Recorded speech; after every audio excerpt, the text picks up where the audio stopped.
first I want to apologize because it took me a while to make another video. I got ill last week. It started on Sunday, so about a week ago. No, exactly a week ago today. And it started with just a sore throat, like a cold. But then I got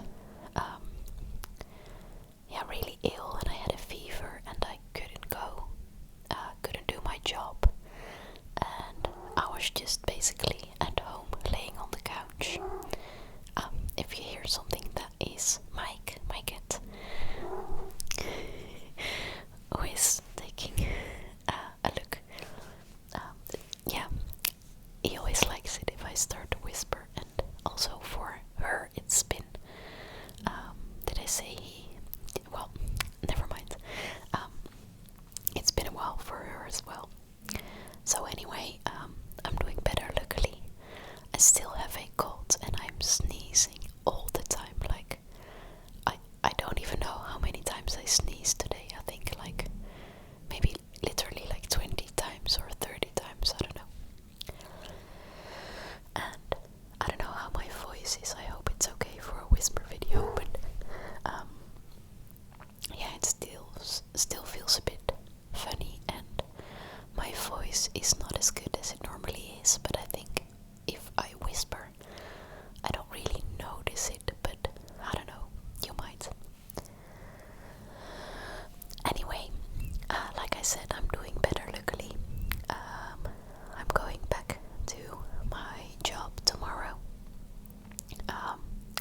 And tomorrow is actually the first day of my new job, at the same newspaper, but I'm going to the digital team, which means that I have like this strict schedule. So tomorrow I have to work from 8 till 4, and that's kind of alien to me, for me, I don't know, because normally, well, journalists don't really start that early. Usually I start officially like 9:30, but I am known to be a bit late.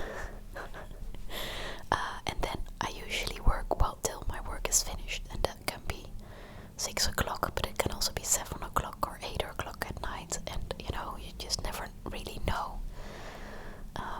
And now all of a sudden I've got these fixed times, and I am looking forward to it. I was looking forward to a change, and I think I like this digital team, and well, we'll see what happens. Anyway, as I was doing better today, I thought, let's do some things again. So I cleaned my kitchen. That was one of the things that did not happen the last week. When you're ill, the kitchen just becomes a mess, and it's like, I don't know what I got, if it was some sort of bacteria or a virus, or I just thought, let's just give it a good scrub. And I also cleaned the toilet. I don't know how relaxing this all is, but yeah, that's what I did.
actually an annual running contest, and it is a bit of an odd distance, especially for Europe, where we've got the metric system, because this is actually the 4 mile.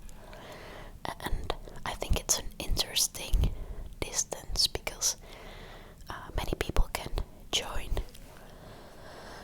and many do, as you can see. I mean, what you see now goes on for hours and hours. It's like, I don't know, hours. And I've actually participated in this 4 mile run myself. I think, well, I don't know how many times, maybe 5 or 6 times.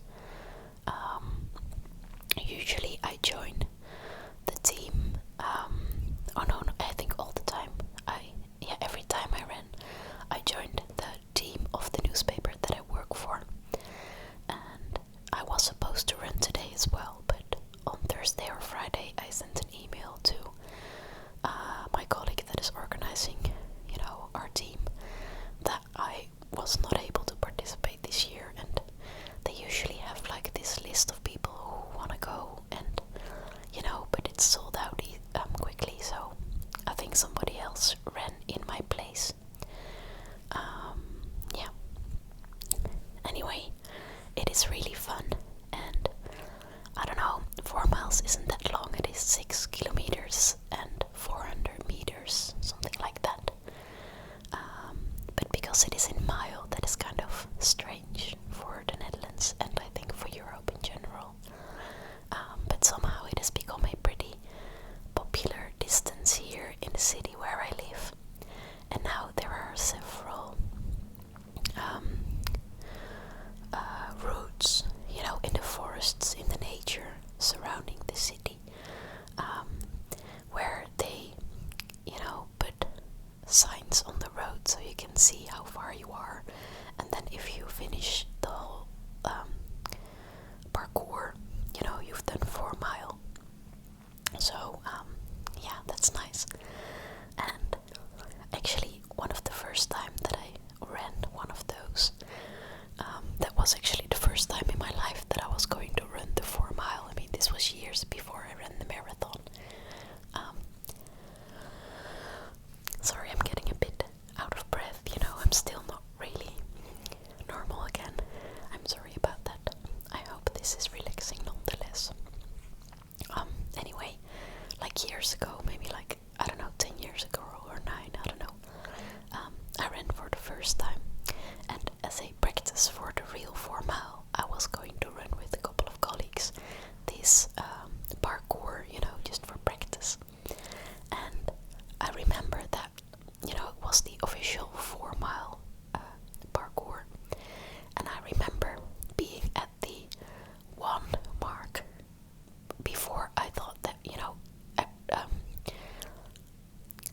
I can't speak. I remember arriving at this 1 mark pretty soon, and then the 2 pretty soon as well, and I was like, oh hey, this is actually easier than I thought. And then what happened when I approached 3, I was already like, maybe something is wrong because this is going too easy. And then indeed it turned out that even though it was the 4 mile parkour, the numbers there were in kilometers. So when you arrived at number 1, it wasn't 1 mile, it was 1 kilometer. So you actually had to go to 6 and a bit, even though the whole parkour was named the 4 mile parkour. So that left me feeling so frustrated.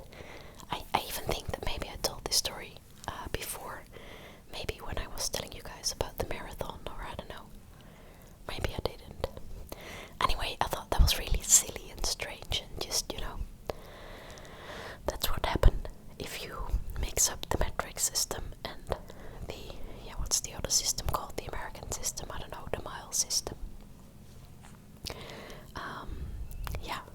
So anyway, as you, the people that you see running here, they're almost at the finish line. The finish line is just that it's on the square that you see here, but it's at the second part of the square that is just out of view.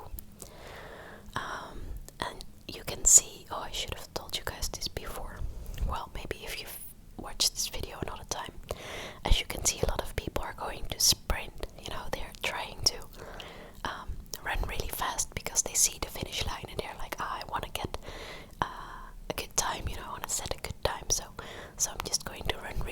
fast, and then some others are really tired. And then what was fun to see was how some people wanted to run really, really fast, and they try to bypass the others, but the others are really tired and they're just walking from left to right. They can't really walk anymore or run anymore. So it's just this chaotic situation of people running, and I don't know. And actually at the beginning of the race, it is like a professional race. There come these runners from all over the world. And I think today